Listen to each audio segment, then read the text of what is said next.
मेरे को रिकॉर्डिंग का मैसेज कर स्क्रीनशॉट लो। Yes ma'am. Good morning. Good morning.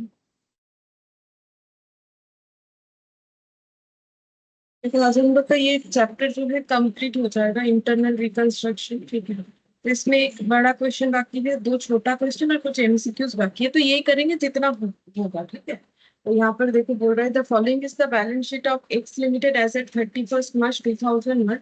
Equity and liabilities, share holders fund, उसमें शेयर कैपिटल नोट्स बना हुआ है, देखेंगे क्या क्या शेयर कैपिटल में है, मतलब प्रेफरेंस इक्विटी या फिर क्या है। Reserve and surplus non current liability में लॉन्ग टर्म बोरिंग, उसमें भी नोट्स बना हुआ है, तो उसको भी हमें चेक करना पड़ेगा। ठीक है, फिर उसके बाद करेंट लाइबिलिटी, ट्रेड पेबल, इसमें कोई नोट्स नहीं है। Short term borrowing bank overdraft है। नॉन करेंट एसेट में प्रॉपर्टी प्लांट इक्विपमेंट, इसका नोट है। इंटेंजिबल एसेट का नोट है। करेंट एसेट में inventory, trade receivable, cash and cash equivalent, ये किसी का भी नोट्स नहीं बना हुआ है। ठीक है, तो नोट्स में शेयर कैपिटल दो तरीके का है। इक्विटी शेयर्स भी है 100 रुपीज वाला 24,000, और पूरा का पूरा ही पेड अप है क्योंकि कैपिटल लिखा हुआ है 24 लाख। फिर 12,000 10% प्रेफरेंस शेयर 100 इच। उसके बाद reserve and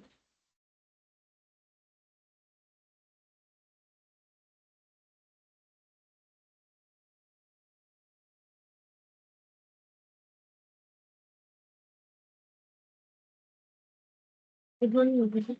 good morning ma'am. Good morning ma'am. अब देखो यहाँ पर नेक्स्ट,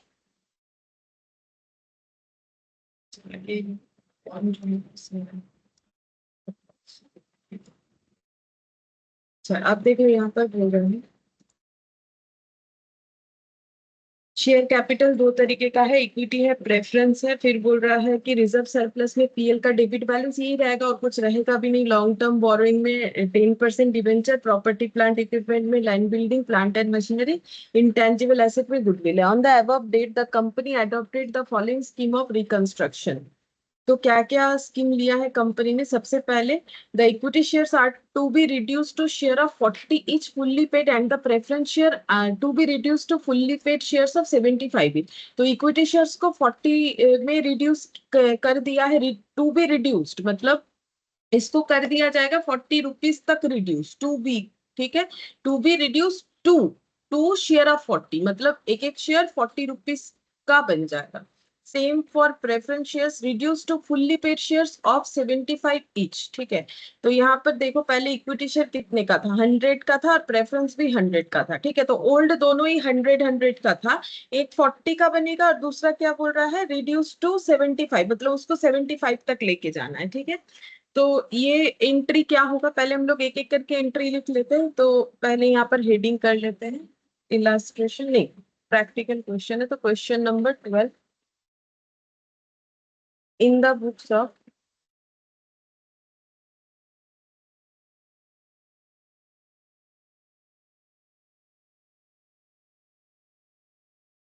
एक्स लिमिटेड,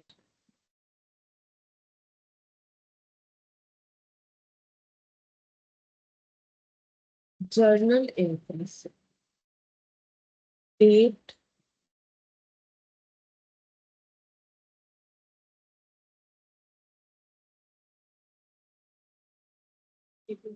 एंड, अच्छा। तो फर्स्ट जर्नल एंट्री क्या होगा, हम लोग इक्विटी शेयर के लिए कर लेते हैं। चलो, इक्विटी शेयर का डिटेल्स दिया हुआ है, तो इक्विटी शेयर पहला 100 रुपीज वाला था, अब वो 40 का हो जाएगा। तो बोलो एंट्री क्या होगा। Ma'am equity share capital account debit 100 to equity share capital 40 to capital reconstruction 60। सही है।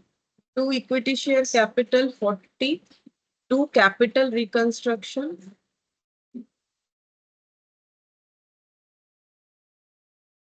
60, और इक्विटी शेयर जितने का था उतना हमें इंटू कर देना चाहिए। ठीक है, तो इक्विटी शेयर कितने का था, 24,000, मतलब नंबर ऑफ इक्विटी शेयर 24,000, 24,000 और 24,000।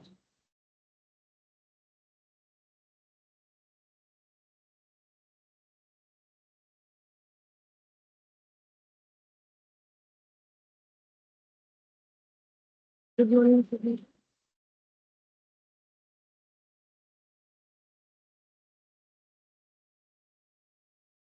अच्छा, ये 24 इंटू 40 कितना हो जाएगा? 9,60,000। Yes ma'am.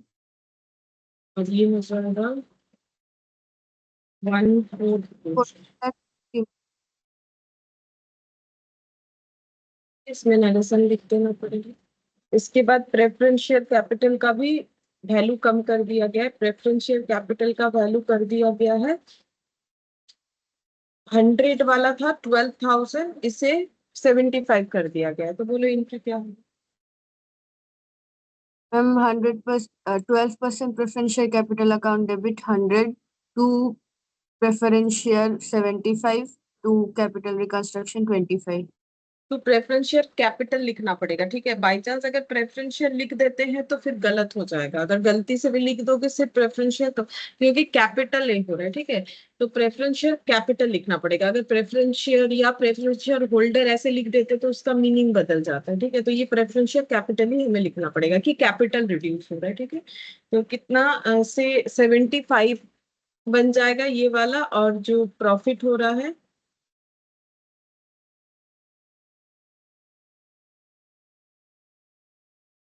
25, और नंबर ऑफ प्रेफरेंस शेयर 12,000 था।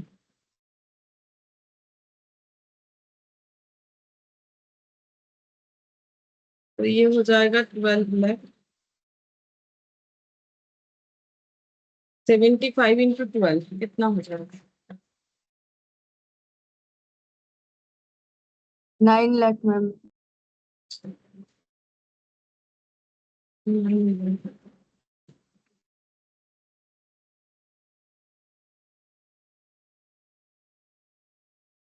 ये इसका मतलब बैलेंस करने से 3 लाख करना चाहिए।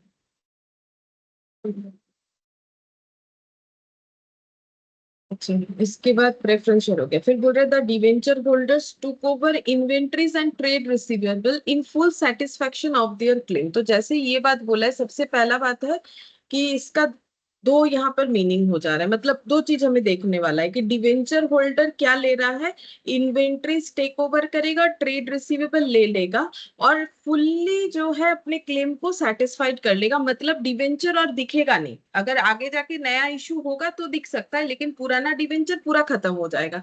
अब ये लोग सेटल डाउन अपने क्लेम का कैसे कर रहे हैं? इन्वेंट्रीज और ट्रेड रिसीवेबल, अगर इनको लोन, इन्होंने कंपनी को ज्यादा लोन दिया है, बदले में कम चीज इन्हें मिल रहा है, तो कैपिटल रिकंस्ट्रक्शन क्रेडिट होगा कंपनी के लिए, और अगर उल्टा है तो डेबिट होगा, ठीक है। तो सबसे पहले डिवेंचर मेरे बैलेंस शीट से चला जाएगा। तो डिवेंचर अगर चला जाएगा तो उसका एंट्री क्या होगा? Debenture account debit, debenture holder account debit. नहीं, होल्डर नहीं, डिवेंचर होगा। होल्डर मतलब पर्सनल अकाउंट हो गया, और डिवेंचर मतलब लोन यानी लाइबिलिटी अकाउंट हो गया। अगर डिवेंचर होल्डर लिखोगे तो गलत हो जाएगा, क्योंकि डिवेंचर होल्डर मतलब हम लोग उस पर्सन को ड्यू कर रहे हैं, ठीक है। लेकिन यहाँ पर हम लोग लोन अमाउंट ड्यू कर रहे हैं 6 लाख, क्योंकि ये 6 लाख कितने पर्सन को ड्यू है हमें तो नहीं पता ना, कि यहाँ पर ये 6 लाख डिवेंचर जो हम लोगों ने इशू करके कंपनी को पैसा मिला 6 लाख, अभी इसमें कौन कौन से होल्डर प्रेजेंट है वो हमें नहीं पता, ठीक है। तो इसीलिए हमें डिवेंचर यानी लोन लिख देना चाहिए, क्योंकि हमें नहीं पता लोन किसे लिए। जैसे अगर इंडिविजुअल से लेते, मिस्टर ए से लोन लिया, देन हम लोग मिस्टर ए लिखेंगे, बट यहाँ पर कितने सारे mister A B C D है हमें नहीं पता, इसीलिए हमें सिर्फ लोन लिखना होता है। तो 10% डिवेंचर लिखेंगे, ठीक है। ये भी हमारा लोन ही होता है ना, पब्लिक से लिया गया लोन। तो 10% डिवेंचर अकाउंट डेबिट, ठीक है। लोन चला जा रहा है कितने का? 8 लाख का। पूरा पूरा 8 लाख चला जाएगा, क्योंकि क्वेश्चन में बोल दिया है कि फुल सेटिस्फेक्शन हो जाएगा उनके क्लेम का। सॉरी, 6 लाख।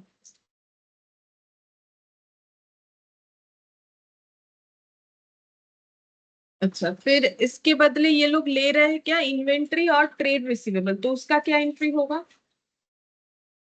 To inventories. और ट्रेड रिसीवेबल। इन्वेंट्री और टू ट्रेड रिसीवेबल। हाँ, दोनों ही हम लोग का क्रेडिट होगा, एसेट है इस वजह से, है ना। टू इन्वेंट्रीज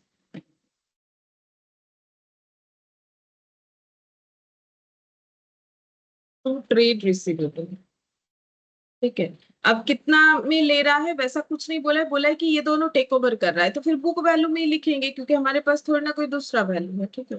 तो ट्रेड रिसीवेबल और इन्वेंट्रीज 2,60,000 और 2,80,000।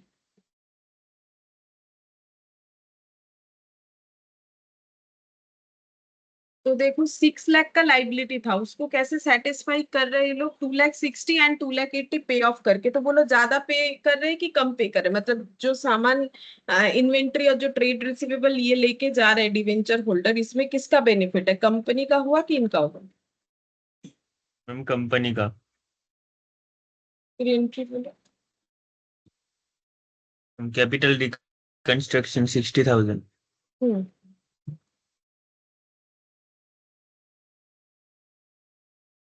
सही है, ठीक है। कंपनी का बेनिफिट हुआ क्योंकि ये लोग कितना दे रहा है, 2.8 कंपनी दे रहा है, 2.8 और 2.6 मतलब 5,40,000 दे रहा है, बदले में 6 लाख का लाइबिलिटी को सेटल डाउन कर रहा है। इसका मतलब 60,000 का जो है यहाँ पर बेनिफिट हो रहा है, ठीक है। तो यहाँ पर हो जाएगा टू कैपिटल रिकंस्ट्रक्शन, क्योंकि इतना कम देना पड़ रहा है, ठीक है। और इसी से ये लोग पूरा क्लेम कैंसिल करने के लिए मान भी जा रहे हैं, तो फिर कंपनी का कैपिटल रिकंस्ट्रक्शन में प्रॉफिट होता है। अच्छा, अब नेक्स्ट देखते हैं। The land and building to be appreciated by 30% and plant and machinery depreciated by 30%, ठीक है। तो लैंड एंड बिल्डिंग एप्रिशिएट होगा, तो उसका पहले एंट्री लिख लेते हैं, बोलो क्या होगा फिर।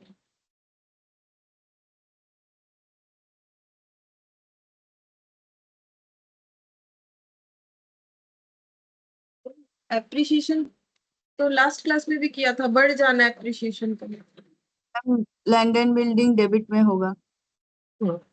टू कैपिटल रिकंस्ट्रक्शन, ठीक है। तो यहाँ पे land and building account debit to capital reconstruction. अच्छा, 30% से इंक्रीज करना है, तो 30% से करके बोलो 12 लाख का 30% कितना हो?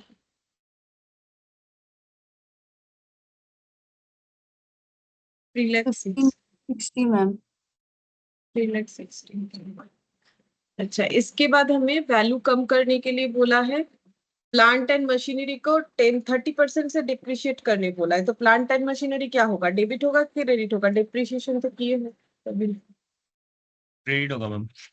क्रेडिट होगा, ठीक है। प्लांट एंड मशीनरी का वैल्यू कम हो जाएगा to plant and machinery account. तो कितने से कम करने बोला है, 30% से कम करने बोला है। तो प्लांट मशीनरी था कितने का, 18 लाख, 18 लाख का 30%,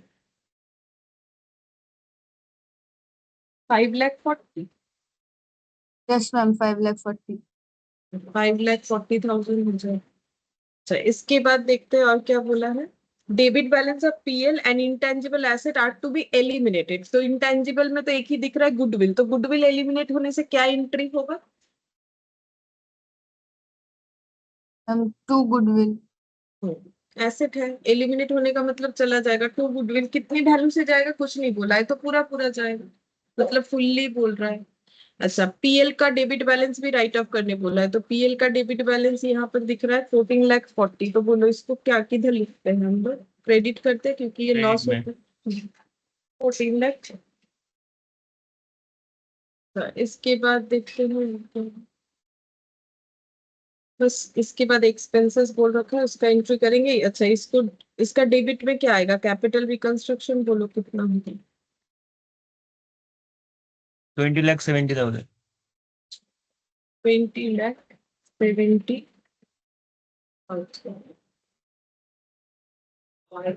एंड में हमें बोला है एक्सपेंसेस ऑफ रिकंस्ट्रक्शन 5,000। तो बोलो इसका एंट्री क्या है? एक्सपेंसेस है रिकंस्ट्रक्शन करवाने का, उसका खर्चा हुआ है 5,000। बोलो फिर क्या एंट्री होगा? कभी एक्सपेंस पे करने का एंट्री क्यों हो, वही होगा। वैसे ही हम लोगों ने स्टार्टिंग में लिखा हुआ एक्सपेंसेस पे का एंट्री क्या होगा, हम दिखा देंगे, लिखा था, बट अभी देखो मत, बोलो एक्सपेंस पे करने का एंट्री क्या होता है? Ma'am capital reconstruction debit to bank. Capital reconstruction to bank. खर्चा जैसे सैलरी पे किया, रेंट पे किया, तो salary debit to bank, rent debit to bank. वैसे ही जिस कारण से खर्चा हो रहा है वो रीजन टू बैंक, ठीक है। बस और कुछ नहीं। अब हमें चेक करना पड़ेगा कि ये पूरे स्कीम में कंपनी को प्रॉफिट हुआ कि लॉस हुआ। प्रॉफिट हुआ तो कैपिटल रिजर्व में जाएगा, लॉस होगा तो फिर एडजस्ट करना पड़ेगा अगर कुछ हमारे पास अवेलेबिलिटी होता है लाइक सिक्योरिटीज प्रीमियम ये सब, लेकिन वो सब तो है नहीं क्वेश्चन में, तो मेरे हिसाब से प्रॉफिट ही होगा। देख लेते हैं। जैसे 14,40,000 का प्रॉफिट इक्विटी शेयर का वैल्यू कम करके, फिर जो है प्रेफरेंस शेयर का वैल्यू कम करके प्रॉफिट 3 लाख, तो 14 लाख एंड 3 लाख, 14, 15, 16, 17, 17,40,000। ठीक है, 17,40,000 और 60,000 का और तो 40 और 60 1 लाख, मतलब 18 लाख। 18 लाख और इधर 3,60,000, 18 और 3 21,60,000, 21,60,000 और ये हो जाएगा -20,70,000। मैम 85,000 होगा कैपिटल रिजर्व। अच्छा 85,000, हाँ। ये 90,000 का क्रेडिट बैलेंस बचा और 5,000 का फिर से लॉस, तो 85,000। ठीक है, कैपिटल रिजर्व तो एंट्री क्या होगा? Capital reconstruction account debit to capital reserve. Capital reconstruction account debit to capital reserve.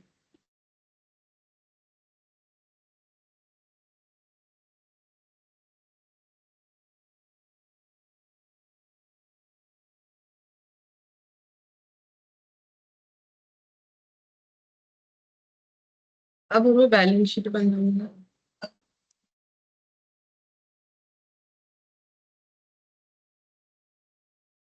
Balance sheet of X limited and use as a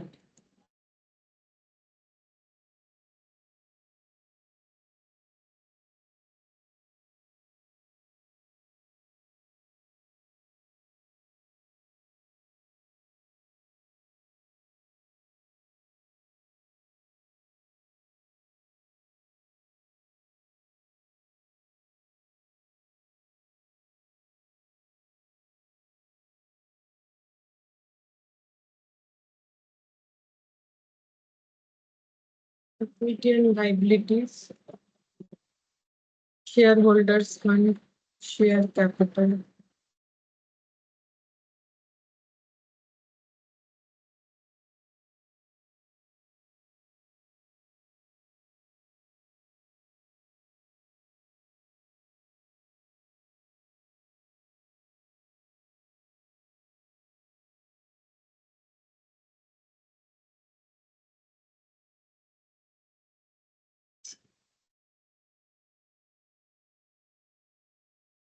reserve and surplus,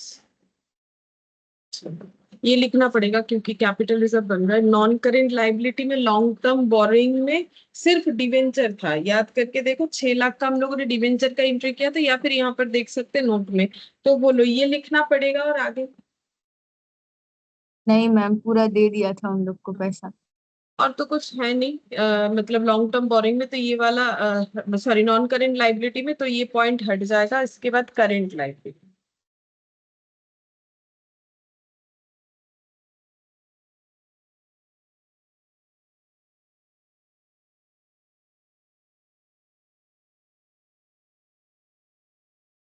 current liability में trade payable, short term borrowing, bank overdraft.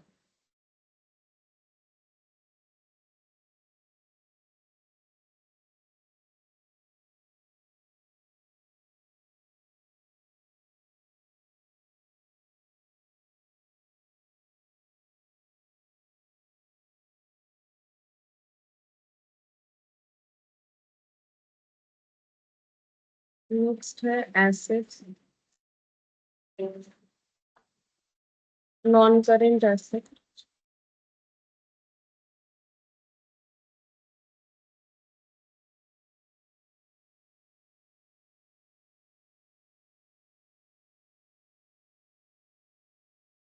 Non current asset में PPE.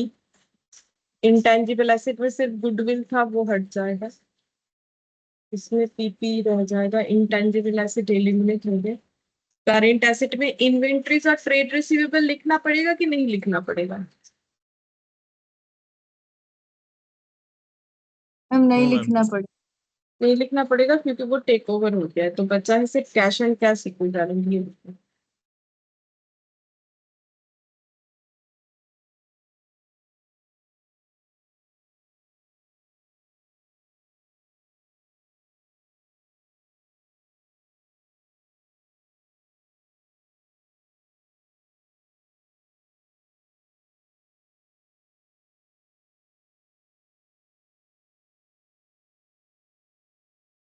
Notes to account.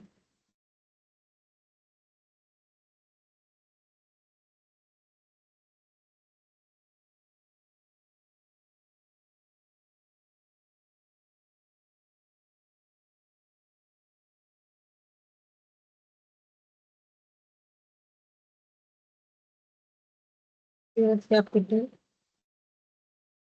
Equity share capital. अब preference पे जितना पड़ेगा तो equity share था कितना 24,000 equity share of 100 each इसमें हमें लिखना पड़ेगा authorised issued subscribed and paid authorised issued subscribed and paid up share caps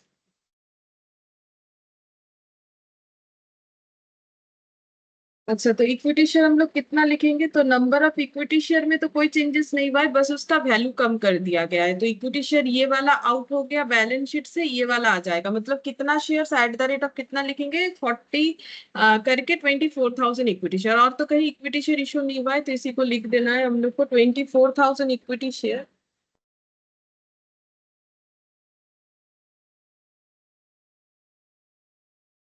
at the rate of 40 each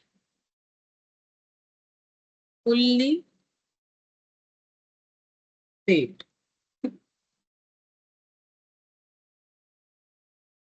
9,60,000 फिर लिखेंगे preference share capital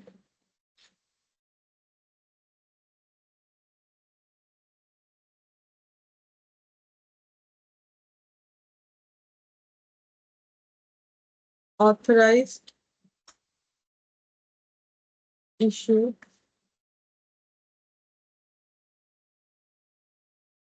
subscribed and paid up share capital अच्छा तो preference share कितना था उसका भी वैल्यू कम कर दिया गया है नंबर ऑफ शेयर्स में कोई चेंजेस नहीं है 75 12,000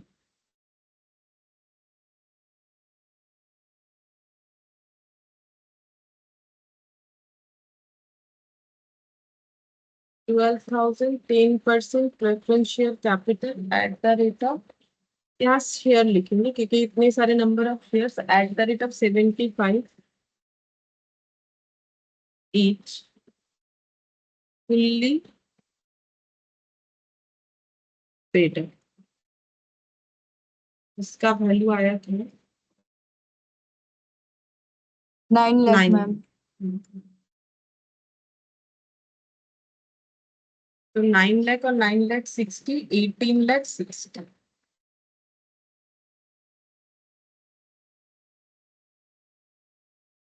यहाँ पर लिख देते हैं 18,60,000 note number 2 reserve and serve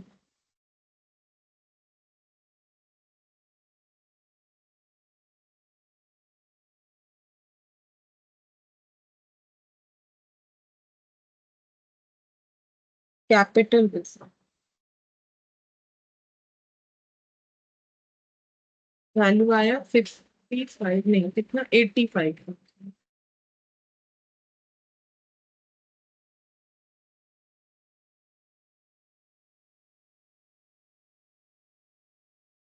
trade payable trade payable का कोई नोट्स नहीं था 3 लाख डायरेक्टली लिख देंगे इसका हम लोग नोट बना लेंगे short term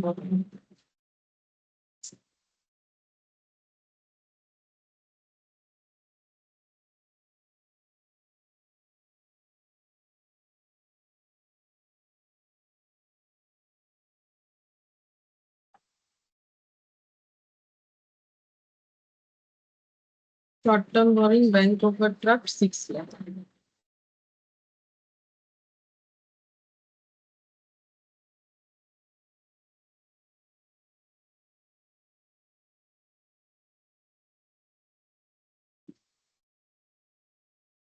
$9,85,000 plus 18,63,000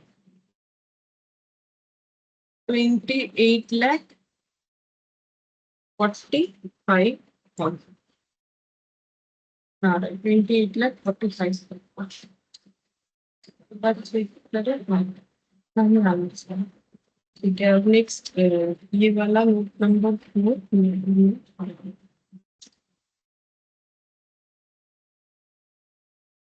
note number PP. PP में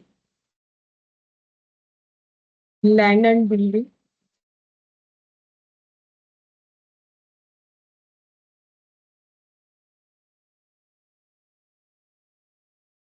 लैंड एंड बिल्डिंग का वैल्यू है 12 लाख. लेस करेंगे write off as per scheme of reconstruction. अच्छा, कितना राइट ऑफ किया है? वो नहीं, राइट ऑफ नहीं, एप्रिसिएशन का था 3,60,000. तो यहाँ पर ऐड करेंगे राइट ऑफ की जगह एप्रिसिएशन.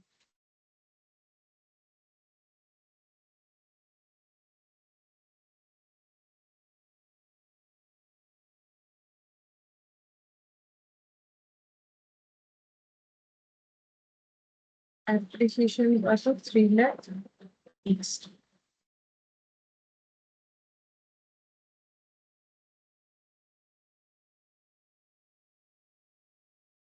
लैंड एंड बिल्डिंग के बाद है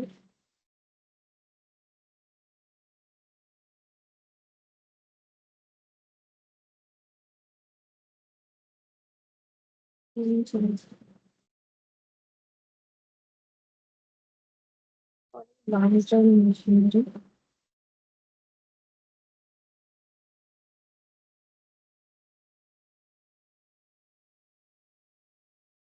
$18 lakh.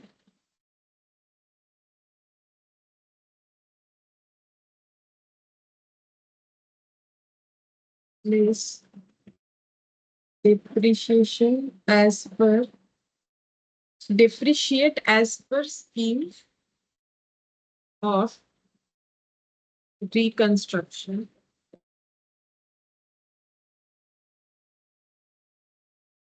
$14 lakh. मैम डिप्रिसिएशन 5,40,000 हुआ था ना? अच्छा, 5 lakh. हाँ, मैंने ये पीएल लिख दिया, प्लान इंश्योरेंस. पीएल और पीएम दोनों पर 5,40,000. तो ये कितना आ जाएगा? इसको इधर लिखने बराबर 60. 12 lakhs. अब इसका टोटल कर देना 8,20,000.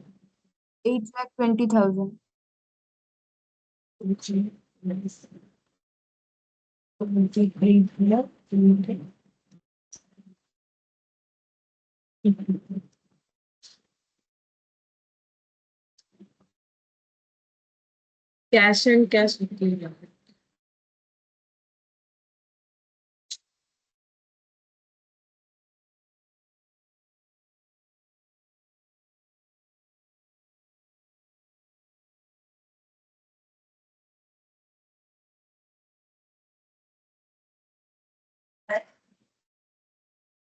$30,000.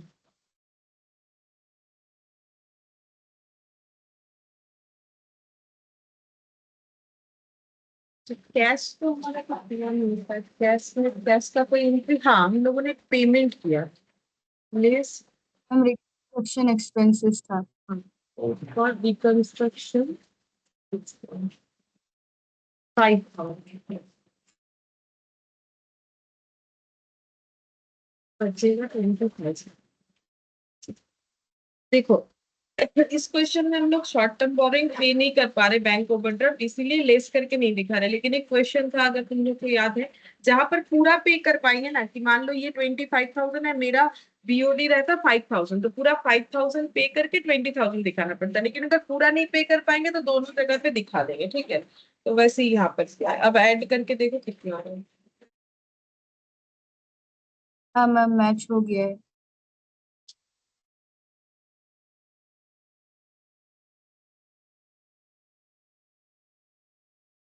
दोनों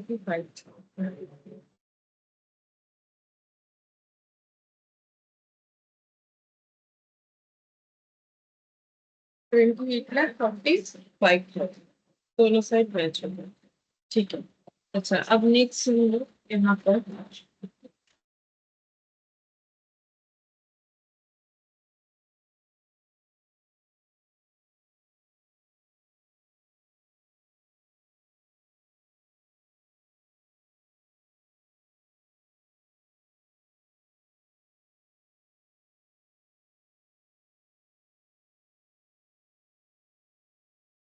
एमसीक्यू कर लेते फिर इलास्ट्रेशन कर लेंगे। जैसे कि पहला एमसीक्यू हो रहा है, when the object of reconstruction is usually to reorganize capital, तो कैपिटल को तो रीऑर्गेनाइज ही कर रहे हैं ना, जैसे कैपिटल का वैल्यू को चेंज कर रहे हैं, जो जैसा भी कर रहे हैं तो रीऑर्गेनाइज हो रहा है। और टू कंपाउंड विथ क्रेडिटर और to effect economies, then such type of reconstruction is called. मतलब जब हम लोग इस तरीके का काम करते हैं, हमारे कैपिटल स्ट्रक्चर को चेंज करते हैं, क्रेडिटर के साथ जो है कुछ जो है मतलब क्रेडिटर को ये समझाते हैं कि इतना कम कर दीजिए, उतना कम कर दीजिए, ठीक है। तो वह इस चीज को बोल रहे हैं कंपाउंड विथ क्रेडिटर और टू इफेक्ट इकोनॉमीज, इससे हमारी इकोनॉमी में इफेक्ट आता है। देन सच मतलब बिजनेस की इकोनॉमी में, then such type of reconstruction, इस तरीके के रिकंस्ट्रक्शन को क्या बोलते हैं? Internal reconstruction with liquidation, internal reconstruction without liquidation of the company, external reconstruction, none of the above। तो तुम लोग पहले बता दो क्या आंसर होगा, फिर हम बताते हैं। अगर कुछ नहीं समझ में आता है तो फिर बताएंगे क्या होगा,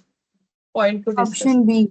ऑप्शन बी होगा, ठीक है। लिक्विडेशन वाला नहीं होगा। पहला बात है ये इंटरनल रिकंस्ट्रक्शन होता है, इसे एक्सटर्नल रिकंस्ट्रक्शन बोलते नहीं है, ठीक है।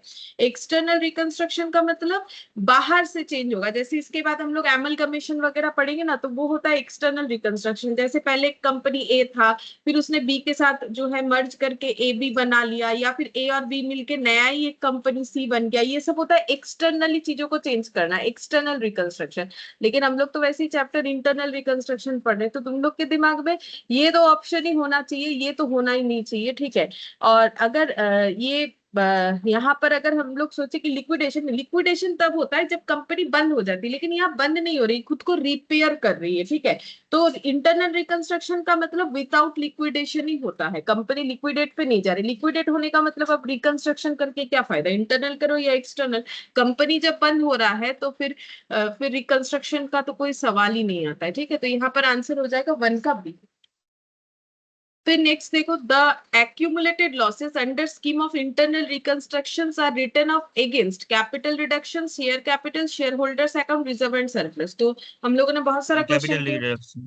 कैपिटल रिडक्शन, ठीक है। हम लोग रिकंस्ट्रक्शन लिख रहे हैं, मैंने पहले भी बोला है रिकंस्ट्रक्शन रिडक्शन कोई भी नाम यूज कर सकते हैं। तो इसके अगेंस्ट में हम लोग पीएल को, this is debit to PL करते हैं, ठीक है। ये सब थोड़ी ना यूज होता है। तो आंसर हो जाएगा ऑप्शन। फिर बोल रहा है the process of reconstruction which is carried out without liquidating the company, company को बंद ना करके जब हम लोग रिकंस्ट्रक्शन कर रहे हैं, तो जो प्रोसेस फॉलो कर रहे हैं, फॉर्मिंग ए न्यू वन। अच्छा, और एक नया कंपनी बना रहे हैं, ठीक है। नया मतलब फिर से उसे चेंज करके ठीक कर रहे हैं, ठीक है। तो इसे क्या बोलते हैं? Internal reconstruction, external reconstruction, amalgamation, in nature of merger, in nature of purchase. बोलो क्या answer? Instruction ma'am.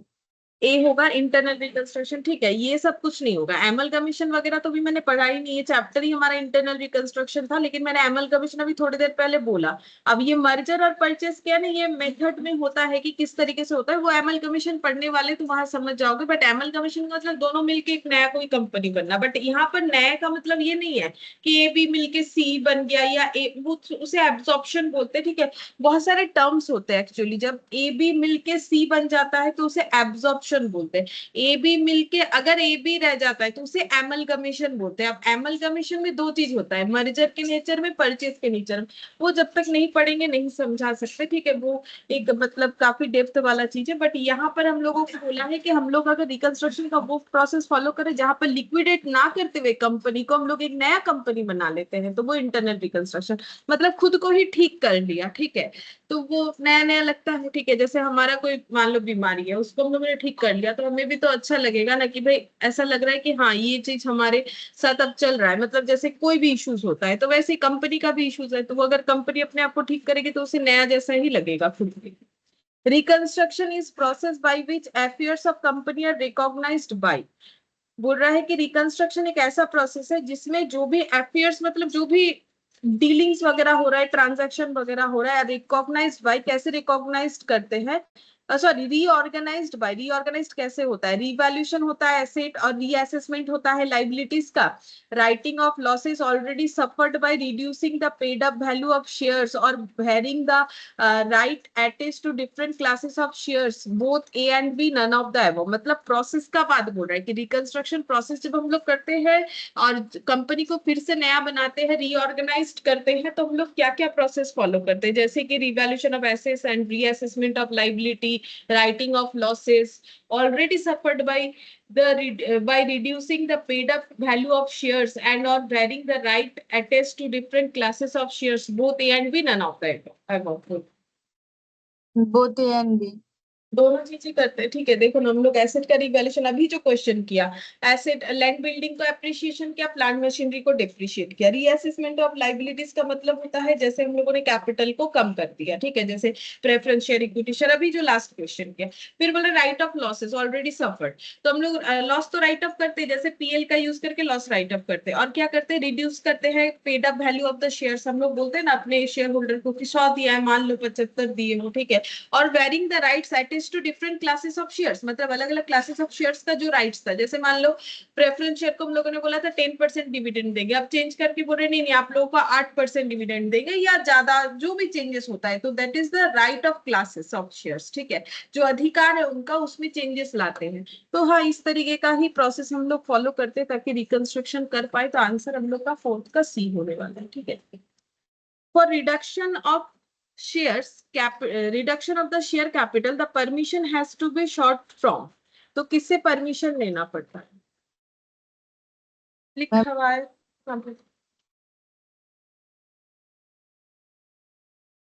At last, किससे लेना पड़ता है मैम कोर्ट। कोर्ट से लेना पड़ता है, ठीक है। एट लास्ट देखो मैंने एक पूरा लिखवाया था लाइन बाय लाइन पहले पैरा करके, तो वहां पर लिखवाया था एट लास्ट कोर्ट से लेना पड़ता है।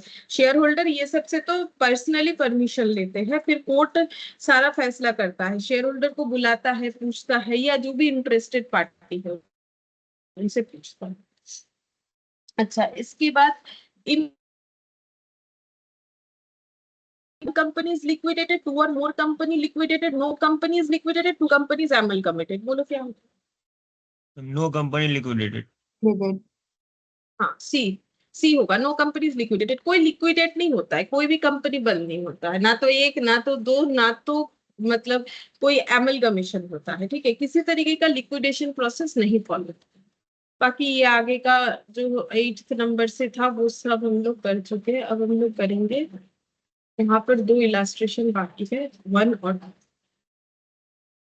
अच्छा यहाँ पर देखो एक चीज ये बता देते हैं, यहाँ से देखो हम लोग रिकंस्ट्रक्शन जो पढ़ रहे हैं, ठीक है, मैंने तुम लोग को ये पढ़ा है इंटरनल रिकंस्ट्रक्शन, यहाँ पर हम लोगों ने जो भी ट्रीटमेंट किया ना वो कैसे होता है, कंपनीज एक्ट के अकॉर्डिंग होता है, कंपनीज एक्ट 2013, यहाँ कोई एएस फॉलो नहीं होता है, कंपनीज एक्ट 2013 के अकॉर्डिंग होता है, और उसमें जो भी सेक्शंस है उसके अकॉर्डिंग ही मैंने सिखाया, मतलब उसके अकॉर्डिंग ही कोई भी सिखाएगा क्योंकि उसी को फॉलो करना होता है। बट जब एक्सटर्नल रिकंस्ट्रक्शन हम लोग पढ़ेंगे जैसे कि एमलगमेशन, इसके बाद हम लोग पढ़ेंगे, तो उसमें क्या होता है AS14 भी यूज होगा, ठीक है, AS14 के अकॉर्डिंग हमें वो चैप्टर को पढ़ना पड़ेगा, AS14 में जो भी बोल दिया है उसके प्रोसेस को फॉलो, उसी के बेसिस पे उसी चीज को फॉलो करके हमें करना पड़ेगा। तो देखो अभी MCQ में आ रहा था ना इंटरनल एक्सटर्नल, तो इंटरनल रिकंस्ट्रक्शन जो हम लोगों ने किया उसमें कंपनीज एक्ट एप्लीकेबल होता है, एक्सटर्नल रिकंस्ट्रक्शन में AS14 एप्लीकेबल होगा, ठीक है। तो इसका मतलब जब हम लोग एमलगमेशन पढ़ेंगे, एमलगमेशन पढ़ने का मतलब ये AS14 का कवर हो जाना, ठीक है, AS14 कवर हो गया, इसका मतलब ये समझ सकते हो। बाकी तुम लोग के लिए AS14 अलग से दिया हुआ है, बट जब हम एमलगमेशन करवाएंगे तभी उसको पढ़ा देंगे, फिर तुम लोग AS14 का क्वेश्चन देखना, बहुत ही छोटा सा टॉपिक है उसमें, क्योंकि AS14 बोलने से उसमें से AS अकॉर्डिंग क्वेश्चन नहीं आता, एक्चुअली एमलगमेशन का क्वेश्चन आता है, ठीक है। तो इसीलिए अगर तुम लोग AS14 उसके बाद जस्ट पढ़ के देखोगे तो सारा चीज समझ में आएगा कि कैसे कौन से क्वेश्चन का आंसर क्या होगा। फिर इंटरनल रिकंस्ट्रक्शन का क्या क्या मेथड्स होता है, जैसे कि alteration of share capital, variations of share holders right, reduction of share capital, compromise और अरेंजमेंट, सरेंडर ऑफ शेयर्स। बताते हैं, देखो जैसे अल्टरेशन ऑफ शेयर कैपिटल मतलब sub division and consolidation of share, conversion of shares into stock और vice versa. ये जो है ना, ये पॉइंट अभी हम लोग इलास्ट्रेशन 1 और इलास्ट्रेशन 2 में पढ़ेंगे, ठीक है, कि कैसे करके सब डिविजन होता है, कंसोलिडेशन होता है, ऑलरेडी हम लोग पढ़ चुके हैं, लेकिन यहाँ ये तो क्वेश्चन स्पेशली इस टॉपिक पे बनाए गए हैं, ठीक है। और इसका मेथड का नाम हो गया alteration of share capital, share capital को अल्टर करके, ठीक है। Variation of share holders right का मतलब हो जाता है, जैसे मैंने अभी बोला ना कि कोई प्रेफरेंस शेयर इतना परसेंट था उसको चेंज कर दिया, या फिर डिवेंचर का इतना परसेंट इंटरेस्ट था उसमें चेंजेस ला दिया। तो जो भी राइट्स है, कोई प्रेफरेंस शेयर होल्डर है किसी कंपनी का, या इक्विटी शेयर होल्डर है, तो या फिर डिवेंचर होल्डर है, तो जो भी राइट्स है उस राइट्स में अगर हम लोग वेरिएशंस लेके आ रहे हैं during the time of reconstruction, ठीक है, इंटरनल रिकंस्ट्रक्शन, तो वो देखो हम लोगों ने काफी सारे क्वेश्चन में वो सारी चीज देख चुके हैं कि कैसे करके राइट्स में वेरिएशंस होता है।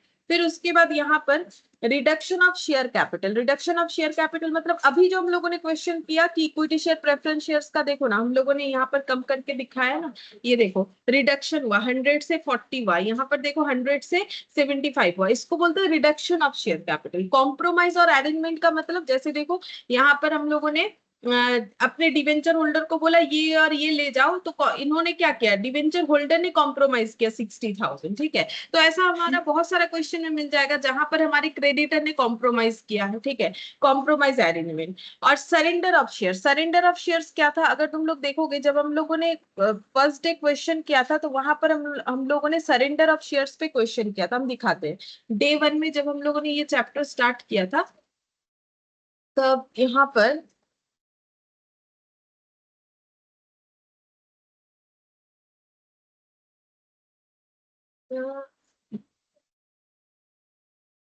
पहला क्वेश्चन तो सरेंडर ऑफ शेयर का ही किया था। हाँ ये देखो, सरेंडर ऑफ शेयर्स, कि शेयर को सरेंडर कर दो, मतलब एक जगह पे क्या होता है, शेयर एक होता है शेयर के वैल्यू को कम करना, वो अलग चीज था। शेयर सरेंडर करने का मतलब है, जैसे यहाँ पर था 1 लाख रुपए का 10 रुपए वाला 1 लाख शेयर्स था, तो उसमें से 50% कंपनी ने बोला कि सरेंडर कर दो। पहले शेयर को ट्रांसफर किया था 100 रुपए वाले शेयर्स को 10 रुपए में, ये देखो दिख रहा है 100 रुपए वाले शेयर्स को 10 रुपए में।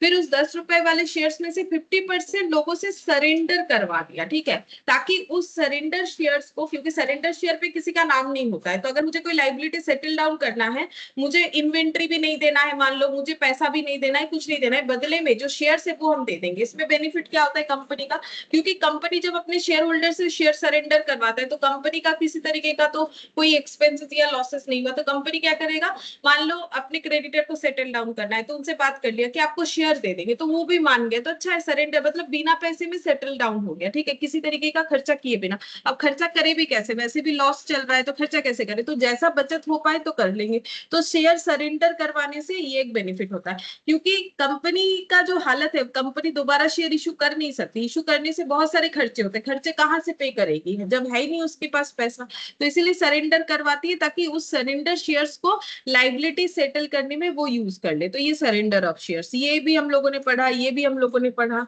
ठीक है। रिडक्शन तो करते ही है हर एक टॉपिक में, मतलब हर एक क्वेश्चन में हमें रिडक्शन मिल रहा था, variation of share holders right भी हमें मिल जाता है, ठीक है। अब ये जो है सब डिविजन और कन्वर्जन, वो हम बता देते हैं इस क्वेश्चन के साथ।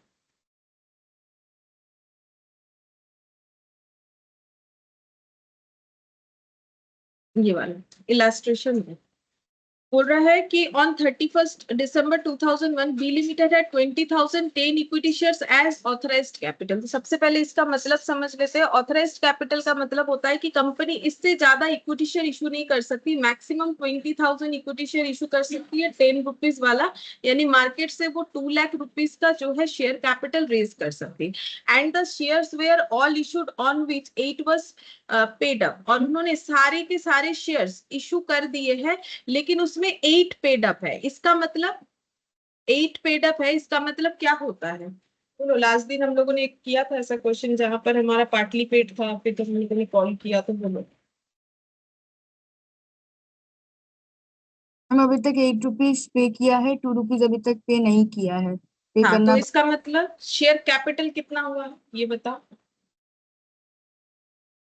मैम 1,60,000। हाँ सही बात है, 1,60,000। ठीक है, इसका मतलब इतना हो गया, जब चाहे 2 रुपए कॉल कर सकते। सही बात। In June 2002, the company in general meeting decided to subdivided each share into 2 shares of 5 with 4 paid up। ठीक है, तो अभी कंपनी का अगर बैलेंस शीट देखा जाए, हम टी शेप में दिखा रहे, जैसे टी शेप में तो होगा नहीं, सॉल्यूशन में दिखा देंगे जैसे करना है हमें। यहाँ पर कंपनी का देखो 20,000 equity share at the rate of 8 करके था, 1,60,000 यहाँ पर शेयर कैपिटल दिखा सकते हैं, और बाकी अनपेड है। ठीक है, और जून 2002 में कंपनी ने क्या किया, जनरल मीटिंग ने सब डिवाइड कर दिया, मतलब स्प्लिट कर दिया अपने शेयर्स को into 2 shares of 5 with 4 paid up. तो 2 shares मतलब पहले जिसके पास एक शेयर था, अब उसके पास पहले एक शेयर कितने रुपए का था, 10 रुपए, लेकिन 8 पेड अप है ना। अगर हम एक शेयर का बात करें, अगर इस इंसान के पास, इस कंपनी का पहले का एक शेयर था, तो शेयर का वैल्यू तो 10 है, बट 8 पेड अप है, कंपनी ने 8 तक ही पैसा कॉल किया। आप कंपनी बोल रही है इस शेयर को 2 पार्ट में, मतलब ये शेयर अगर किसके पास है तो बोलेगा ये हटाओ, इसके बदले आपको 2 शेयर मिलेगा। ठीक है, इस शेयर इंटू 2 shares ऑफ 5। ठीक है, 5 रुपीज का 2 shares बना देते हैं विथ 4 पेड अप, यहाँ पर हो गया 4 पेड अप। ठीक है, तो बोलो पहले इसके पास कितने रुपए का शेयर था, एक शेयर 10 रुपए का था जिसमें 8 पेड अप था, तो इसने कंपनी को कितना शेयर कैपिटल दिया था, 1 into 8, 8 रुपीज का शेयर कैपिटल कंपनी ने इसने कंपनी को प्रोवाइड किया। अब इसके पास 2 शेयर है 5 रुपीज का, लेकिन 4 पेड अप है, तो बोलो कंपनी ने अभी इसने कितना शेयर कैपिटल दे रखा है कंपनी को, अभी भी कितना दे रखा है? मैम 8 ही। 8 ही दे रखा है। ठीक है, बस फर्क कितना है कि नंबर ऑफ शेयर्स क्या हो गया है, एक की जगह 2। 2, और जो शेयर का फेस वैल्यू है वो क्या हो गया है, 5 हाँ 10 के बदले 5। तो क्या ये स्प्लिट नहीं हो गया, वैल्यू में तो कोई चेंजेस नहीं, मतलब छुट्टा करवाने जैसा हो गया, 10 रुपए का एक नोट की जगह 5 रुपए का 2 नोट। ठीक है, अच्छा अब इसके बाद बोल रहा है इन जून, अब ये तो हुआ, अब देखो क्या बोल रहा है, इन जून 2003, उसके बाद the company in general meeting resolve to consolidate 20 shares of 5 rupees 5, 4 shares paid up into 1 shares of 100 each, 80 paid up. अच्छा अब इसके बाद कंपनी ने क्या किया, जनरल मीटिंग बुलाया फिर। ठीक है, उसमें क्या किया है, कंसोलिडेट करना। देखो सब डिवाइडेड मतलब छुट्टा हो जाएगा, कंसोलिडेट करने का मतलब जो है नंबर ऑफ शेयर्स कम हो जाएगा, कंसोलिडेट मतलब जुड़ना। 20 shares ऑफ 5 each, तो उन्होंने क्या किया है, 5-5 रुपए का 20 shares ऑफ 5 each, 5 5 5 5 5। ठीक है, 5-5 रुपए वाला शेयर्स 20 shares ऑफ 5 each। ठीक है, 4 shares paid up into 1 shares of 100 each, 80 paid up, मतलब यहाँ 20 होगा, मैंने तो 20 किया नहीं, डॉट डॉट डॉट डॉट करके। ठीक है, 20 shares मतलब ऐसा 20 शेयर्स हो जाएगा। तो बोलो 20 शेयर्स बना रहे हैं ये लोग, 5 रुपए वाला, और 4 पेड अप है, तो बोलो शेयर कैपिटल कितना होगा, मतलब एक के हिसाब से बोलो, हम फिर से बताते हैं। इन्होंने क्या किया है, 20 शेयर्स को, 5 ईच वाले शेयर्स को इन्होंने क्या किया है, कंसोलिडेट करके 20 shares of 5 each, 4 per share paid up into 1 shares of 100 each, 80 paid up. अच्छा एक एक शेयर 100 रुपीज वाला बनाया है और 80 पेड अप माना है। कौन से शेयर्स को, जो शेयर्स पहले 20 शेयर्स 5-5 रुपए वाले होते थे, तो अगर किसी के पास 20 शेयर था तो उसने कितना कैपिटल दिया था कंपनी को, 20 शेयर्स इंटू 5 रुपीज, तो कितना हो जाएगा 100, लेकिन पेड अप 4 था, तो 20 इंटू 4 करने से कितना हो जाएगा 80, ये शेयर कैपिटल प्रोवाइड किया था। अब ये लोग इसको कॉन्सोलिडेट कर रहे हैं, ये जो छोटे छोटे शेयर है इसे कॉन्सोलिडेट कर रहे हैं, एक शेयर 100 रुपीज का, एक शेयर 100 रुपीज का, लेकिन 80 पेड अप। ठीक है, तो फिर कैपिटल का वैल्यू कितना रहेगा,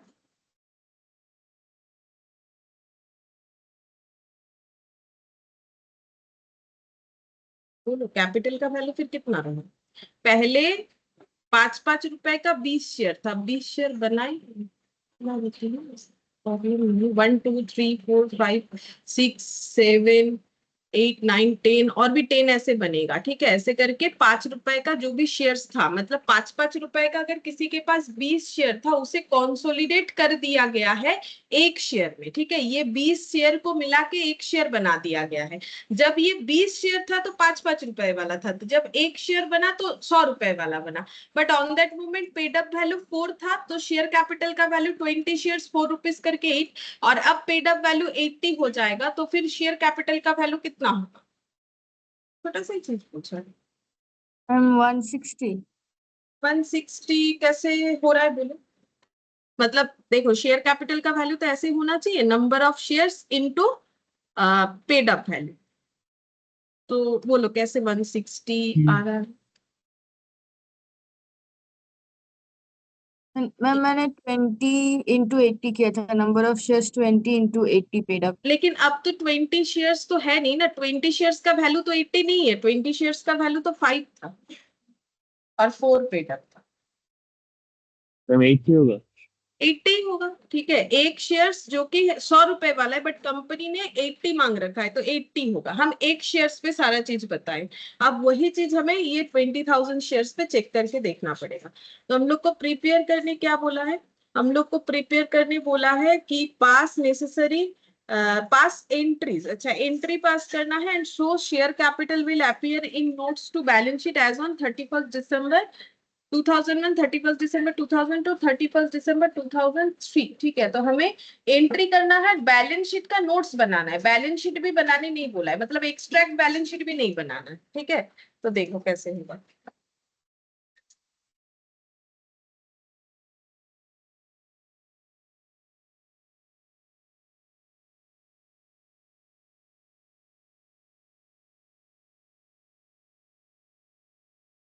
इलास्ट्रेशन वर्ड,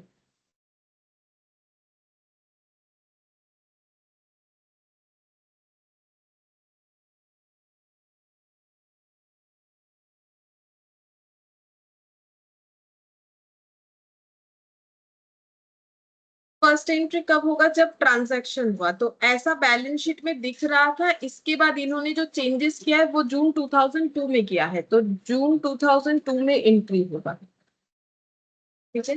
तो क्या चेंजेस हुआ है? जून में इन्होंने जनरल मीटिंग बुलाया और एक एक शेयर्स जो 5 रुपीज वाला था पहले, सॉरी, सब डिवाइडेड कर दिया है 10 रुपए वाले शेयर्स को 5 रुपीज वाले शेयर्स में। लेकिन ये तो मेरा नॉमिनल वैल्यू है, बट पेड अप वैल्यू अलग है इससे, इसमें 4 था, इसमें 8 था, ठीक है। तो मेरा पुराना इक्विटी शेयर कैपिटल चेंज हो जाएगा। तो जैसे हम लोगों ने सीखा, equity share capital account debit, बोलो पुराना शेयर्स का वैल्यू कितना करके था? 10 रुपए करके। मैम 10। अच्छा, अब नया जो बनेगा वो कितना करके इन्होंने बता रखा है?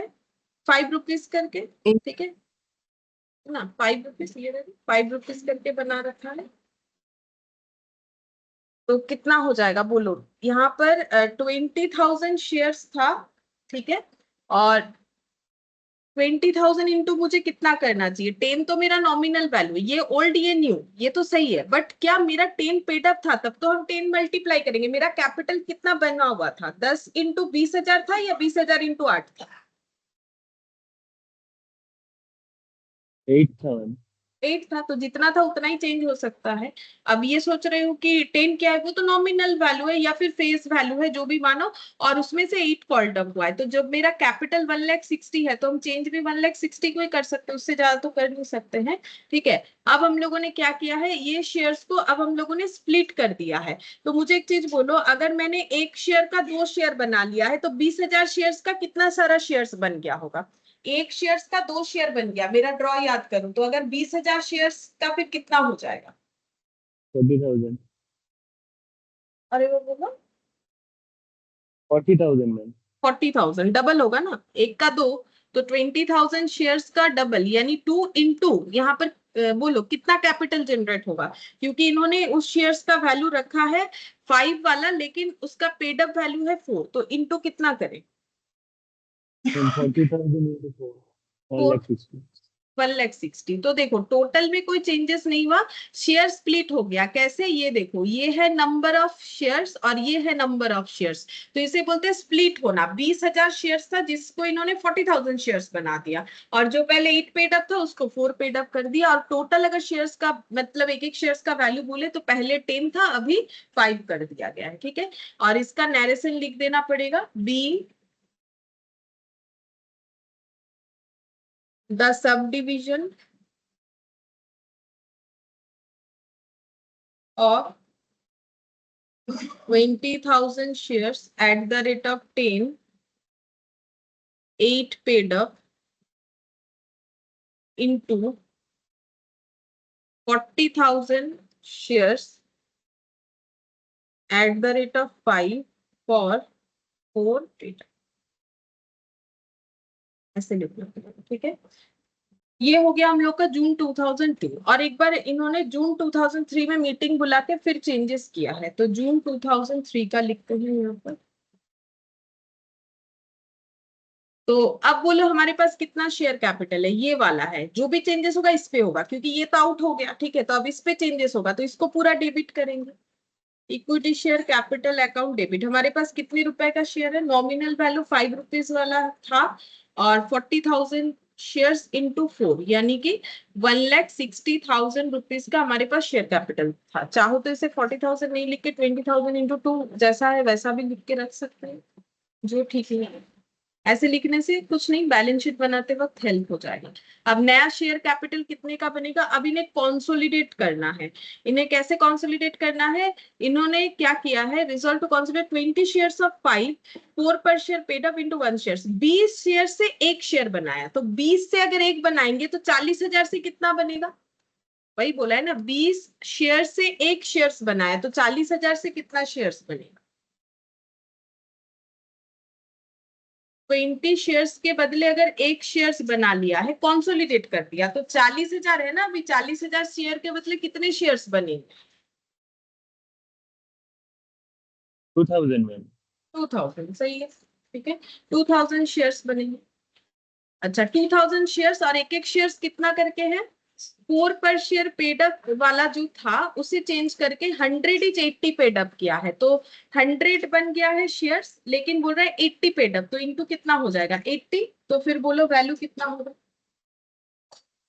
1,60,000। वही 1,60,000। बोलो ये दो पॉइंट समझ में आया।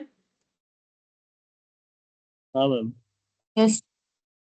being consolidated of 40,000 shares of rupees 5 4 paid up into 2,000 rupees 100 shares with rupees 80 paid up। अब हम लोग को बना के देना है notes to balance sheet. Balance sheet में जो नोट्स बनता है वो बना के। तो ये लाइबिलिटी साइड का आइटम है, तो लाइबिलिटीज लिखेंगे।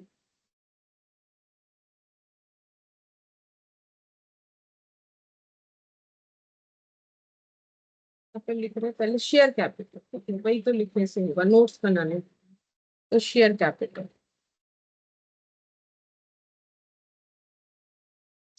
तो सबसे पहले ऑथराइज्ड।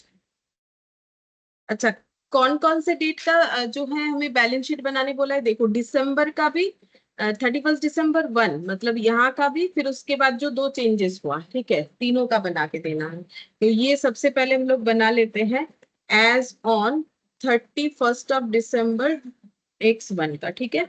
तो ऑथराइज्ड कितना था, तो on that moment authorised capital था 20,000 एट द रेट ऑफ 10 करके, तो यहाँ पे लिखेंगे 20,000 equity share at the rate of ₹10 each. ठीक है, तो ये हो जाएगा 2 लाख।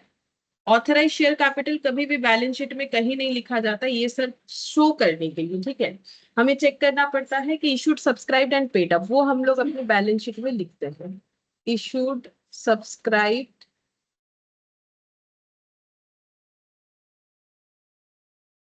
And paid up. तो कितना है, कितना इन्होंने इशू किया था, बोला कि ऑल इशूड, तो नंबर ऑफ शेयर्स इशूड 20,000, ठीक है, 20,000 equity share at the rate of ₹10 each वाला, ठीक है, क्योंकि यहाँ 10 है तो यहाँ भी 10 ही होगा, लेकिन इन्होंने 8 was पेड अप किया at the rate of 8 paid up, तो कितना हो जाएगा 1,60,000। शेयर कैपिटल का वैल्यू देखता है, issued subscribe and paid up, तो 20,000 इशू हुआ था बट पेड अप 8 करके है, तो वैल्यू 1,60,000 आ जाए, ठीक है। ये हम लोग का बन गया, ये कब का बना, 31 दिसंबर 2001 का। इसके बाद हम लोग बनाएंगे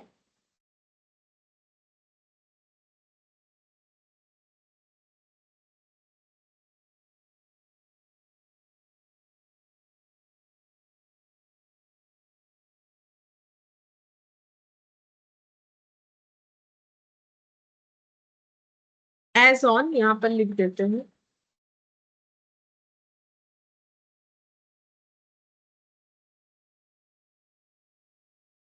December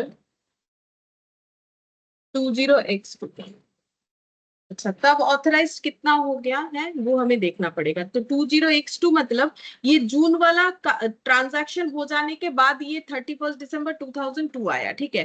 तो जून में देखो हमारे पास नया शेयर कैपिटल कितना वाला, नंबर ऑफ शेयर्स हुआ 40,000 ₹4 करके, ठीक है। तो मुझे बोलो कि अगर मेरा 40,000 शेयर्स इशूड है, ₹4 paid up value and normal value है ₹5, तो फिर मेरा ऑथराइज्ड कैपिटल मुझे कितना लिखना चाहिए यहाँ पर,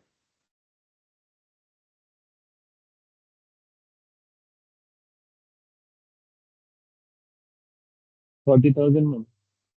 हाँ 40,000, क्योंकि ऑथराइज्ड से इशूड सब्सक्राइब कम हो सकता है बट इशूड सब्सक्राइब से ऑथराइज्ड कभी कम नहीं हो सकता, तो इसका मतलब हम लोगों ने अपने ऑथराइज्ड कैपिटल को इंक्रीज जरूर किया होगा, अगर नहीं करेंगे तो कैसे करके इशू कर सकते इतने सारे शेयर्स। तो फिर 40,000 इक्विटी शेयर्स ऑफ ₹, और ये करने में इनको प्रॉब्लम भी नहीं हुआ क्योंकि इन्होंने इशू तो किया नहीं ना, सिर्फ स्प्लिट कर दिया, तो आसानी से कर लिया होगा। 40,000 इक्विटी शेयर ऑफ 5 ईच, एक एक शेयर ₹5 वाला, तो कितना हो जाएगा यहाँ पर 2 लाख, ठीक है। ये ऑथराइज्ड कहीं दिखाना नहीं होता, इसे क्लोज कर देंगे।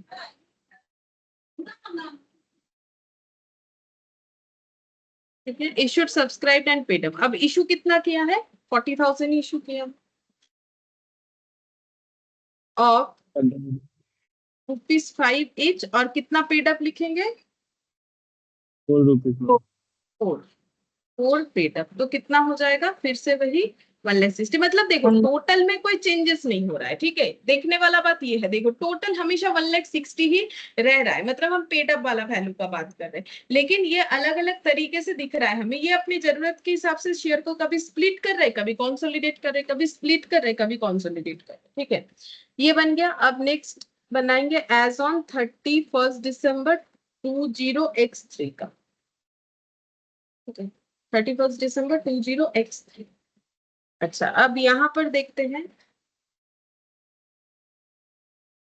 ऑथराइज, ठीक है, तो यहाँ पर लिखेंगे ऑथराइज्ड, तो ऑथराइज्ड अब बोलो कितना होगा, ये हम लोगों ने कर लिया, ठीक है। अब इसके बाद यहाँ आ रहा है, जब यहाँ आ रहा है तो ये हम लोग का हट जा रहा है, ये इशूड आ रहा है, ठीक है।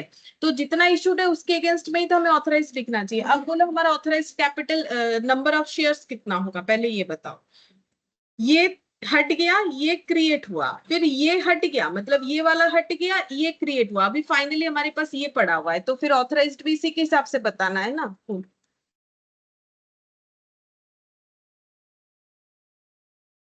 अभी हमारे पास इतना शेयर कैपिटल बनेगा, तो फिर हमारे पास ऑथराइज शेयर कैपिटल कितना होना चाहिए, number of, into the shares number बोलो एक बार, नंबर नहीं सुनाई दिया, number into, ma'am 2,000।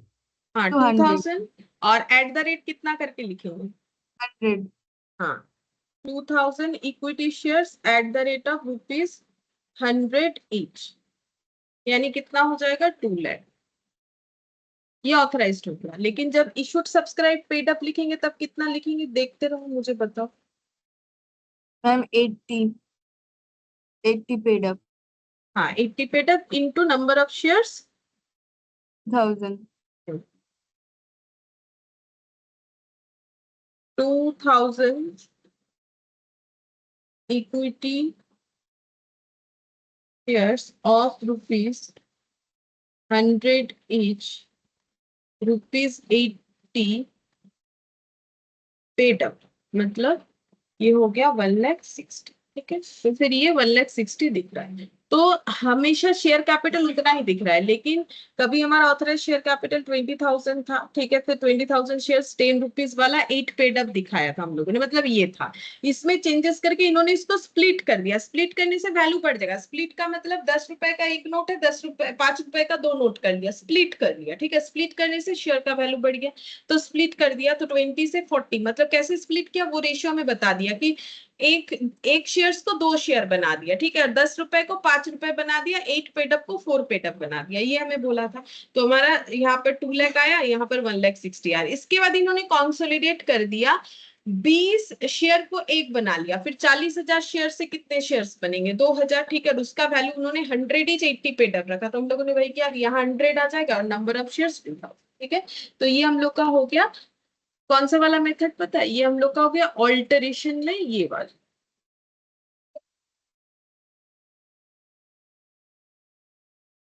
Sub division and consolidation of shares. सब डिवाइड भी हुआ, कंसोलिडेट भी हुआ। अब हम लोग पढ़ेंगे conversion of share into stock and vice versa. मतलब स्टॉक से शेयर, शेयर से stock.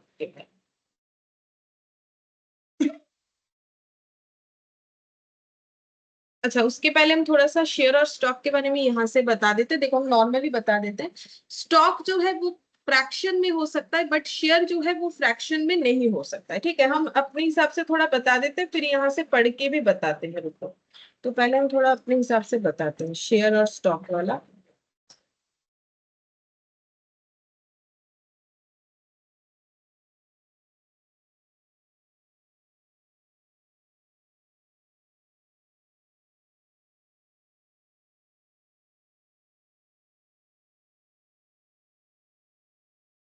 Conversion of shares into stock and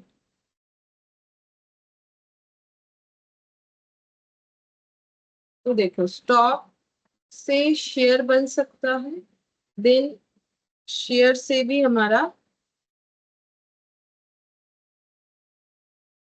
stock ऐसे हो सकता है। ठीक है, यहाँ पर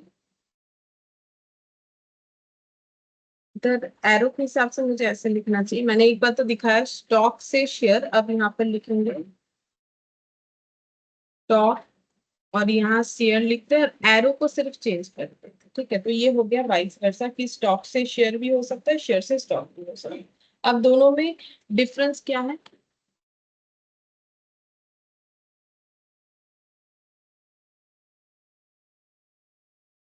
यहाँ पर लिखेंगे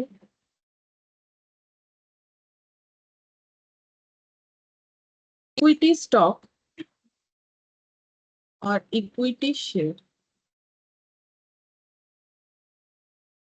इक्विटी स्टॉक में लिखेंगे it can be in fractional unit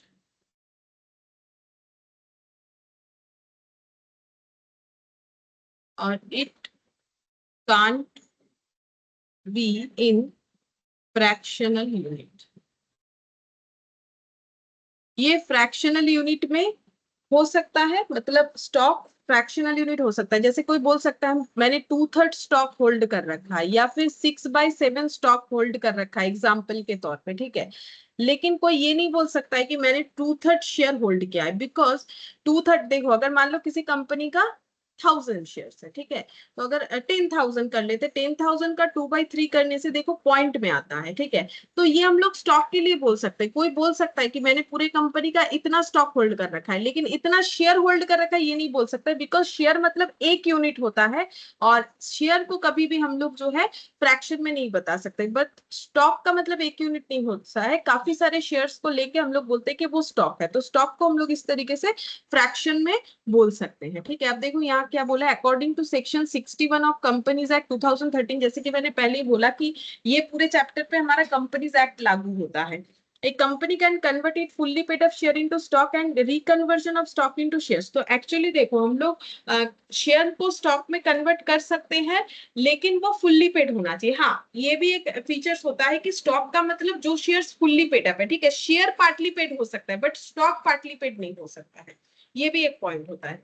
तो a company can convert its fully paid up share into stock and reconversion of stock into share, और उल्टा शेयर्स को भी स्टॉक में कन्वर्ट कर सकती है। फिर बोला है if authorised bye it's article, obviously article of AOA यानी आर्टिकल ऑफ एसोसिएशन में ये बात होना चाहिए कि ये चेंजेस ये कंपनी कर रही है, मतलब कर सकती है, उसका ऑथोरिटी होना चाहिए। ए कंपनी में in general meeting by passing an ordinary resolution can convert its fully paid up shares into stock and reconversion of stock into shares, मतलब एओए में लिखा हुआ होना चाहिए, तो जनरल मीटिंग बुला के ऑर्डिनरी रेजोल्यूशन पास करके कंपनी अपने स्टॉक को शेयर को स्टॉक में ट्रांसफर कर सकती है।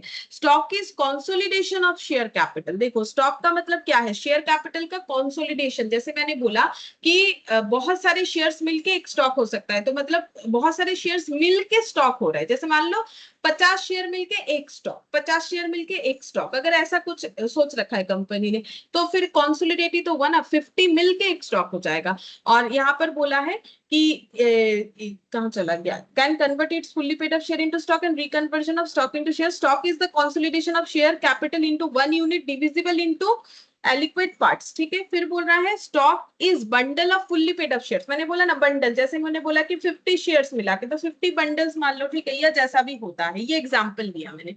तो बोल रहा है कि बंडल ऑफ शेयर्स, ठीक है, जो कि फुल्ली पेड अप हो together for conversion so that it may be divided into any amount transferred into any fraction and subdivision without regard to the original face value of the shares. मतलब बोल रहा है stock क्या है, bundle of fully paid up shares, जिसे हम लोग एक साथ रख सकते हैं फॉर कन्वीनियंस, हमारे जैसा हमें पसंद है हम लोग वैसे कर सकते हैं, सो that it may be divided into any amount and, मतलब फ्रैक्शन हो जो भी हो, इससे हमें कोई फर्क नहीं पड़ेगा। एंड सब, जैसे देखो इन्होंने क्या बोला कि मैंने 2/3 स्टॉक होल्ड कर रखा है। अब कंपनी का अगर 1000 स्टॉक है तो इसमें 2/3 करने से ये फ्रैक्शन में आएगा, तो इससे कोई प्रॉब्लम नहीं है, ये चीज बता रहे हैं, ठीक है। हम लोग अपने कन्वीनियंस के अकॉर्डिंग इसे रख सकते हैं without regard to the original face value of the shares. While it is impossible for share capital to be one share, any amount of stock may be transferred. In practice, however, companies restrict the transfer of stock to multiply say 100, ठीक है, 100 से ज्यादा multiply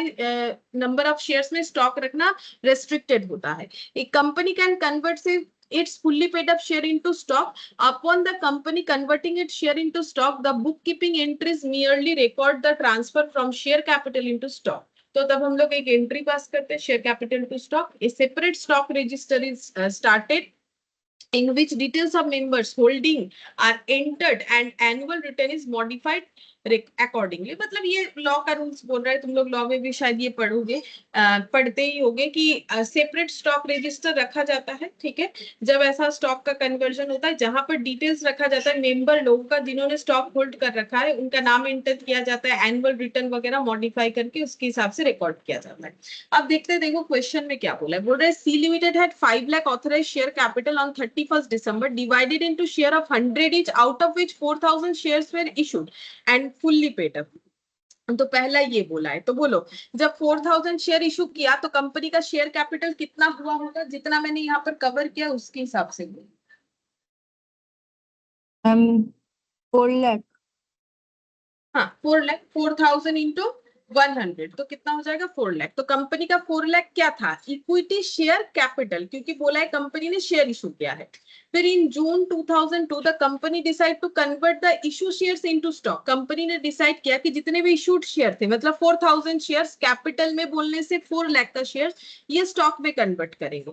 but in June 2003 the company reconvert the stock into share of 10 each fully paid up. अब फिर 2003 में stock को company ने share में किया, मतलब सीधा बात है 3 बार हुआ।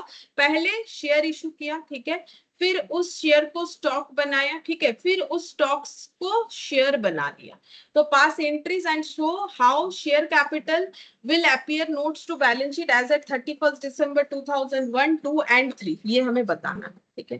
तो चलो देखो, मतलब प्रीवियस वाले क्वेश्चन की तरह ही है, बस कंसेप्ट अलग है, ठीक है। तो इलास्ट्रेशन, तो फर्स्ट एंट्री हम लोग किस चीज का करेंगे, फर्स्ट एंट्री हमें कब करना है, जब ट्रांजैक्शन हुआ, ट्रांजैक्शन जून में हुआ है पहला, ठीक है, ये तो ऑलरेडी हो रखा था, जून में हुआ है, जून 2002।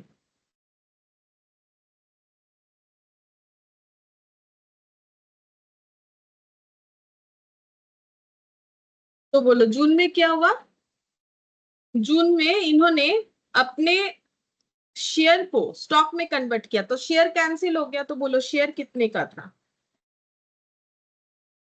अभी जो आंसर हुआ वही वाला, शेयर कितना था, 1000 शेयर। 4000, हाँ 4000 into 100,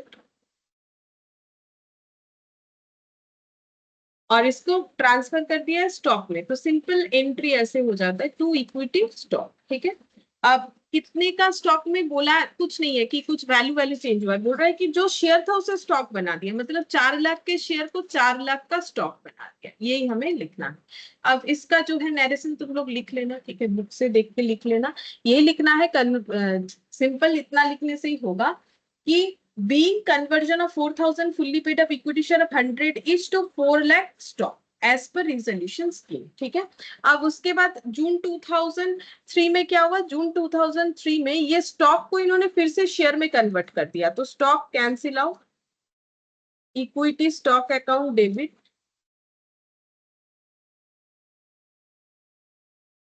to equity share capital, तो बोलो कितने में ट्रांसफर हुआ, कितने का कैपिटल बना है, देखो company reconverted the stock into share of 10 में ट्रांसफर कर लिया, एक एक शेयर 10 रुपीज का कर दिया है, ठीक है। तो नंबर ऑफ शेयर्स कितना होगा, फिर मुझे 4 लाख तो रखना ही है, उसमें तो कोई चेंजेस नहीं बोला है, सिर्फ बोला है स्टॉक को 10 रुपए वाले शेयर में कन्वर्ट कर दिया, तो 4 लाख की चीज को मुझे 10 रुपए वाला मतलब एक एक 10 रुपए वाले शेयर्स में कन्वर्ट करता है, पूरे 4 लाख के एक बंच को मुझे एक एक पार्ट में दिखाना है जो कि 10 रुपए वाला होगा, तो टोटल पार्ट्स कितने हो जाएंगे, वही नंबर ऑफ शेयर्स हो जाएगा, 40,000। 40,000, ओके, तो ये बन गया। अब हम लोग को क्या करने बोला है, एंट्री हो गया, अब इसको क्या लिखोगे, being reconversion of 4 lakh equity stock into 40,000 shares of 10 each, ये लिखना पड़ेगा, ठीक है, as per the scheme of reconstruction. अब हम लोग बनाएंगे notes to balance sheet, balance sheet में जो नोट्स दिखेगा, सबसे पहला बनेगा as on 31 of December 20x1, हमें वही बोला है, 31 ऑफ डिसंबर वाला भी दिखाने के लिए बोला है, तो 31 ऑफ डिसंबर में हम लोग लिखेंगे शेयर कैपिटल, सबसे पहले उसमें लिखेंगे ऑथराइज्ड, ठीक है, तो ऑथराइज शेयर कैपिटल स्टार्टिंग में कितना था, 5 लाख रुपीज बोला है, तो नंबर ऑफ शेयर्स कितना होगा, क्योंकि एक एक शेयर 100 रुपए वाला था, तो बोलो नंबर ऑफ शेयर्स कितना होगा, क्योंकि हमें तो नंबर में लिखना पड़ता है ना, 5000 होगा obviously, 5000 equity shares at the rate of, अगर 100 ईच करके है तभी ना वो 5 लाख होता है,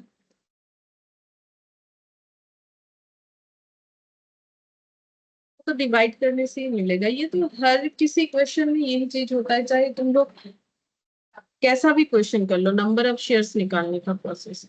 अब issued subscribed and paid up,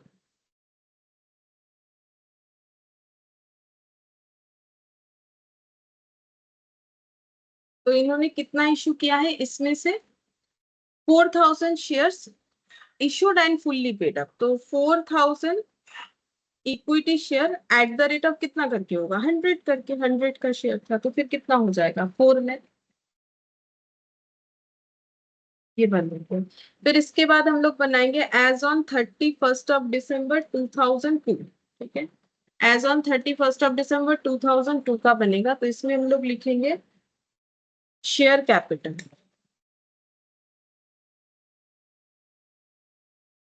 उसमें ऑथराइज्ड, ऑथराइज्ड कितना लिखे, अब बोलो ऑथराइज्ड कितना लिखे, पहले 5000 था, उसमें से 4000 इशू किया, ठीक है, अब हम लोग इस शेयर्स को स्टॉक में कन्वर्ट करेंगे, लेकिन ऑथराइज हमारा कितना रहेगा, 5 लाख ही। हाँ 5 लाख ही रहेगा, 5000 equity share at the rate of 100 each, तो ये हो गया 5 लाख। अच्छा, अब issued subscribed and paid up,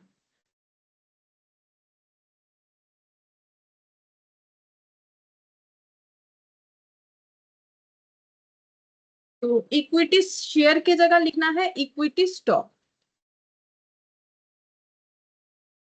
stock में क्या चेंजेस हुआ, एंट्री देख लो, 4 लाख ही रखा गया, तो कितने सारे शेयर्स को स्टॉक में कन्वर्ट कर दिया गया, 4000 equity share of ₹100 each converted into stock, 4 lakh. अब फिर से एक बार बनेगा एज ऑन 31 दिसंबर 2003, ठीक है। अच्छा, अब ऑथराइज्ड फिर से बोलो, ऑथराइज्ड कितना दिखेगा, मैम 5 लाख। 5000 करके 5 लाख ही दिखेगा, 5000 इक्विटी शेयर ऑफ ₹10 each। लेकिन अब 50,000 हो जाएगा। हाँ, एक चीज देखो, 5 लाख तो होगा, लेकिन अब हमारे शेयर्स कितने करके हो जा रहे हैं, X3 में देखो ना, X3 में जब हम लोगों ने यहाँ चेंज किया तो हमारा शेयर 10 रुपए करके हो रहा है। तो अगर हमें अपना ऑथराइज शेयर कैपिटल कितना रखना है, 5 लाख ही रखना है, तो एक एक शेयर अगर अब 10 रुपए का हो गया है तो नंबर ऑफ शेयर्स कितना हो जाए, 50,000। हाँ, तब 50,000। अब issued, subscribe and paid up, issued, subscribe and paid up. बोलो कितने सारे शेयर्स बने, एंट्री देख के बोलो। Ma'am 40,000 shares at the rate 10. 40,000 equity share at the rate of 10 each, fully paid up। 4 lakh, ठीक है। तो जैसे जैसे चेंजेस होगा हमें वैसे वैसे लिखते जाना, इसी के ही नंबर मिलेंगे। और ऐसा क्वेश्चन अगर आता है तो उसमें ये प्रेजेंटेशन तो ठीक होना ही चाहिए और नरेशन भी इसमें लिखना चाहिए, तब जाके हमें नंबर मिलेगा, ठीक है। और ये देखो, जो राइट्स का मैंने बताया ना कि परसेंटेज ऑफ ओल्ड, जो भी हमारा प्रेफरेंस शेयर्स का परसेंटेज ऑफ डिविडेंड था, या डिवेंचर का जितना भी हमारा मतलब परसेंटेज ऑफ जो ये था, वैसे यहाँ पर बोला है कि variation of share holders right. तो शेयर होल्डर्स राइट स्पेशली जो है प्रेफरेंस शेयर, क्योंकि डिवेंचर तो और शेयर नहीं होता है, तो जो भी डिविडेंड था प्रेफरेंस शेयर्स का, ठीक है, उसे हम लोगों ने मान लो नॉन क्यूमुलेटिव था, क्यूमुलेटिव बना दिया, या फिर परसेंटेज में चेंज कर दिया, उसे हम लोग बोलते हैं valuation of share holders right, ठीक है। रिडक्शन ऑफ शेयर कैपिटल, तो हम लोगों ने कितना सारा क्वेश्चन किया जहां पर शेयर्स का वैल्यू को हम लोगों ने कम कर दिया है, ठीक है। जैसे पहले किसी ने 100 रुपए दिया था, उसे बोला 80 दे दो, इस तरीके का। कॉम्प्रोमाइज और अरेंजमेंट का मतलब ये देखो, यहाँ पर जैसे हम लोगों ने अपने यहाँ पर दिया है ना, देखो, reserve account debit to reconstruction when equity shares give up their rights over the reserve and active. मतलब अगर इक्विटी शेयर होल्डर बोल रहा है कि हम रिजर्व छोड़ रहे हैं, इतना रिजर्व में हम जो है कुछ भी मुझे नहीं चाहिए, ठीक है, या फिर कोई भी लाइबिलिटी, कोई अपना लाइबिलिटी जो है सैक्रिफाइस कर रहा है, चाहे वो क्रेडिटर हो, चाहे वो डिवेंचर होल्डर हो, कोई भी हो, ठीक है, या फिर किसी तरीके का जो है ट्रेड पेबल, किसी भी तरीके का ट्रेड पेबल, ठीक है, तो उसमें जो सैक्रिफाइस हो रहा है वो सैक्रिफाइस को बदला है। सरेंडर ऑफ शेयर्स तो मैंने बोला कि किस तरीके से होता है, वो हमारे फर्स्ट वाले क्वेश्चन जो हम लोगों ने किया था, आई थिंक इलास्ट्रेशन 7 वहां पर, ठीक है। देखो, तो हम लोग का ये चैप्टर तो जो है रेडी हो गया, ठीक है, मतलब इसमें और कुछ हमारा बाकी नहीं है। तुम लोग इसको अच्छे से प्रैक्टिस करो, इस पे एक टेस्ट ले लेंगे, ठीक है। ये सिर्फ इस चैप्टर को अच्छे से प्रैक्टिस करो, दूसरा भी कोई चैप्टर नहीं दे रहे, ये अभी अभी हुआ है, तो इसको अच्छे से प्रैक्टिस करो, इस पे एक टेस्ट लेंगे। और आज हम लोग और कुछ नहीं कर रहे, ठीक है, फ्रेशली नेक्स्ट क्लास में हम लोग जो है एमएल कमीशन वगैरह स्टार्ट करेंगे। तो आज हम लोग इतना। Thank you, ma'am. Thank you, ma'am.